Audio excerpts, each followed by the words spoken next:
Hello friends, now we are going to learn lesson number 1, geometrical constructions in practice set 6.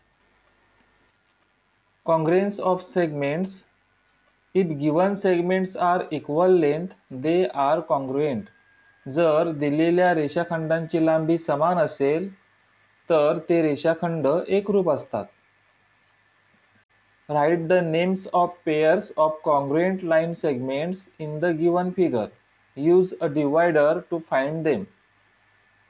आपल्या compass पेटीमध्ये divider असतो. त्या डिवायडरच्या साहाय्याने या रेषाखंडांचं अंतर मोजून त्यातील समान लांबीचे रेषाखंड कोणते आहेत म्हणजेच कॉन्ग्रुएन्स रेषाखंड कोणते आहेत ते आपल्याला ओळखायचे आहे. Segment GM congruence segment GR. या फिगरमध्ये सेगमेंट GM या सेगमेंटच्या M पॉइंटवर डिवायडरचं एक टोक ठेवलं आणि दुसरं टोक जर आपण G पॉइंटवर ठेवलं, त्यानंतर त्या डिवायडर मधील डिस्टन्स न बदलता तो डिवायडर तसाच आपण GR या सेगमेंटच्या G आणि R या पॉइंटवर ठेवला तर तो तंतोतंत जुळतो. म्हणून segment GM congruent segment GR या दोन रेषाखंडांची लांबी समान आहे. Segment GN congruent segment GE. GN या सेगमेंटच्या N पॉइंटवर डिवायडरचं एक टोक ठेवलं आणि दुसरं टोक आपण G या पॉइंटवर ठेवलं. त्यानंतर त्या डिवायडर मधील डिस्टन्स न बदलता त्या डिवायडरचं एक टोक आपण G या पॉइंटवर ठेवलं आणि दुसरं टोक R या पॉइंटवर ठेवलं, तरीही त्या डिवायडरची टोकं या दोन्ही पॉइंटवर तंतोतंत जुळतात. म्हणजेच या दोन्ही रेषाखंडांची लांबी समान आहे. म्हणून segment GN congruent segment GE. Segment GB congruent segment GC. डिवायडरचं एक टोक GB या सेगमेंटच्या G या बिंदूवरती ठेवलं आणि दुसरं टोक B या बिंदूवर ठेवलं. त्या डिवायडर मधील डिस्टन्स न बदलता डिवायडरचं एक टोक आपण G या बिंदूवरती ठेवलं आणि दुसरं टोक C या बिंदूवरती ठेवलं, तर त्या डिवायडरची दोन्ही टोकं G आणि C या बिंदूशी तंतोतंत जुळतात. म्हणजेच सेगमेंट GB आणि सेगमेंट GC हे दोन रेषाखंड कॉन्ग्रुएंट रेषाखंड आहेत. Segment GM, segment GR, segment GN आणि सेगमेंट GE ह्या चारही रेषाखंडांची लांबी समान आहे. म्हणून हे चारही रेषाखंड कॉन्ग्रुएंट रेषाखंड आहेत म्हणजेच कॉन्ग्रुएंट सेगमेंट आहेत. Question number 2. On the line below, the distance between any two adjoining points shown on it is equal. यामध्ये प्रत्येक दोन बिंदूमधील अंतर हे समान आहे. QP या पॉइंट्स मध्ये जेवढं डिस्टन्स आहे तेवढाच डिस्टन्स PZ या पॉइंट्स मध्ये आहे. तेवढाच डिस्टन्स ZY या पॉइंट्स मध्ये आहे. या ठिकाणी दिलेल्या सेगमेंटचे कॉन्ग्रुएंट सेगमेंट आपल्याला ओळखायचे आहेत. या ठिकाणी अंडरलाईन करून त्यांची उत्तरं दिलेली आहेत ते आपण समजावून घेऊया. QP या पॉइंट मधील डिस्टन्स नेमकं किती आहे हे आपल्याला माहित नाही, त्यामुळे ते 1 युनिट आहे असं आपण समजू. म्हणजेच प्रत्येक दोन पॉइंट मधील अंतर 1 युनिट आहे असं आपण समजूया. सेगमेंट AB आकृतीमध्ये जर आपण पाहिलं तर सेगमेंट AB या ठिकाणी आहे, त्यामधील अंतर 1 युनिट आहे. या प्रत्येक दोन पॉइंट मधील अंतर 1 युनिट आहे, त्यामुळे सेगमेंट AB ला कॉन्ग्रुएंट सेगमेंट यापैकी कोणतीही जरी आपण घेतली तरी चालणार आहे. सेगमेंट AB ला कॉन्ग्रुएंट सेगमेंट BC आपण या ठिकाणी घेतले आहे.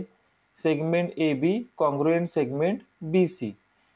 या प्रत्येक दोन पॉइंट मधील अंतर समान आहे, म्हणून सेगमेंट AB ला congruent segment QP, segment PZ, segment ZY, segment YX यापैकी या ठिकाणी कोणतीही घेतली तरी चालणार आहे, कारण प्रत्येक दोन पॉइंट मधील अंतर समान आहे. Segment AP congruent segment WQ. आकृतीमध्ये सेगमेंट AP आपण पाहूया. पॉइंट A या ठिकाणी आहे आणि पॉइंट P हा पहा या ठिकाणी आहे. तर सेगमेंट AP ची लांबी किती आहे हे आपण पाहूया. 1 2 3 4 5 सेगमेंट AP ची लांबी आहे 5 युनिट्स. म्हणून 5 युनिट्स लांबी असलेला दुसरा रेषाखंड आपण घेतला WQ. WQ या दोन पॉइंट्स मधील लांबी आहे 5 युनिट्स. 1 2 3 4 5 म्हणून सेगमेंट AP चा कॉन्ग्रुएंट सेगमेंट आहे WQ. अशा प्रकारे 5 युनिट डिस्टन्स असलेला कोणताही रेषाखंड यापैकी आपण घेतला तरीही तो सेगमेंट AP ला कॉन्ग्रुएंट असणार आहे. आणखी एक आपण कॉन्ग्रुएंट सेगमेंट पाहूया. C या पॉइंट पासून सुरुवात करूया. 1 2 3 4 5 C या पॉइंट पासून Y या पॉइंट पर्यंत देखील 5 युनिट्स डिस्टन्स होतो. म्हणून सेगमेंट CY हा देखील सेगमेंट AP ला कॉन्ग्रुएंट असणार आहे. त्यानंतर segment AC congruent segment WY. आकृतीमध्ये सेगमेंट AC या ठिकाणी आहे. सेगमेंट AC ची लांबी 2 युनिट्स आहे. 1 आणि 2 म्हणून 2 युनिट्स सेगमेंट AC ची लांबी आहे. त्यामुळे 2 युनिट्स लेंथ असलेली कोणतीही सेगमेंट आपण घेतली तरी ती सेगमेंट AC ला कॉन्ग्रुएंट असणार आहे. या ठिकाणी आपण सेगमेंट WY घेतलेली आहे. WY या सेगमेंटची लांबी 2 युनिट्स आहे. 1 आणि 2. अशा प्रकारे यामध्ये 2 युनिट्स असलेली इतर कोणतीही सेगमेंट आपल्याला घेता येईल. सेगमेंट ZQ यामधील डिस्टन्स देखील 2 युनिट्स आहे. त्यामुळे ही देखील सेगमेंट AC ला कॉन्ग्रुएंट असणार आहे. Segment QX congruent segment BY. Segment BY. Segment BY ची लांबी आपण पाहूया. 1 2 3 4 4 युनिट्स ही लांबी सेगमेंट BY ची आहे. त्यानंतर इथे आपण सेगमेंट QX घेतलेली आहे. QX ची लांबी देखील 4 युनिट्सच आहे. Q पासून X बिंदू पर्यंत आपण लांबी मोजू. 1 2 3 4 4 युनिट्सच लांबी सेगमेंट QX ची आहे. म्हणून हे दोन्ही सेगमेंट कॉन्ग्रुएंट सेगमेंट आहे. यातील दुसरी कोणतीही 4 युनिट्स असलेली सेगमेंट घेता येईल. Z या पॉइंट पासून जर आपण सुरुवात केली तर 1 2 3 4 A या पॉइंट पर्यंत 4 युनिट्स लांबी होते. म्हणून सेगमेंट ZA ही देखील यांना कॉन्ग्रुएंट सेगमेंट असणार आहे. Segment XB congruent segment YQ. Segment YQ आकृतीमध्ये या ठिकाणी आहे. त्याची लांबी 1 2 3 युनिट्स आहे. 3 युनिट्स असलेला यापैकी कोणताही सेगमेंट आपण घेतला तरी तो सेगमेंट YQ ला कॉन्ग्रुएंट असणार आहे. या ठिकाणी आपण सेगमेंट XB घेतलेली आहे. XB या सेगमेंटची लांबी देखील 3 युनिट्स आहे. 1 2 आणि 3 म्हणून segment XB congruent segment YQ. या क्वेश्चन मधील शेवटचे example. Segment BW congruent segment Z.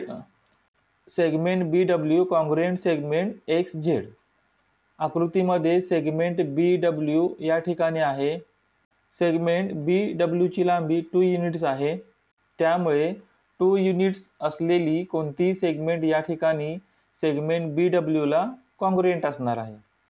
या ठिकाणी आपण सेगमेंट XZ घेतलेली आहे. आकृतीमध्ये पहा सेगमेंट XZ या ठिकाणी आहे. त्याची लांबी देखील 2 युनिट्सच आहे. आणखी जर सेगमेंट आपण पाहिली तर ZQ या सेगमेंटची लांबी देखील 2 युनिट्स आहे. म्हणून सेगमेंट ZQ ही देखील सेगमेंट BW ला कॉन्ग्रुएंट असणार आहे. आपण या ठिकाणी सेगमेंट XZ घेतलेली आहे. तर अशा प्रकारे या आकृतीच्या सहाय्याने आपण कॉन्ग्रुएंट सेगमेंटच्या पेयर्स लिहिलेल्या आहेत. तर मुलांनो, या ठिकाणी आपला प्रॅक्टिस सेट 6 सोडवून पूर्ण झालेला आहे. पुढील व्हिडिओच्या माध्यमातून प्रॅक्टिस सेट 7 आपण सोडवणार आहोत. धन्यवाद.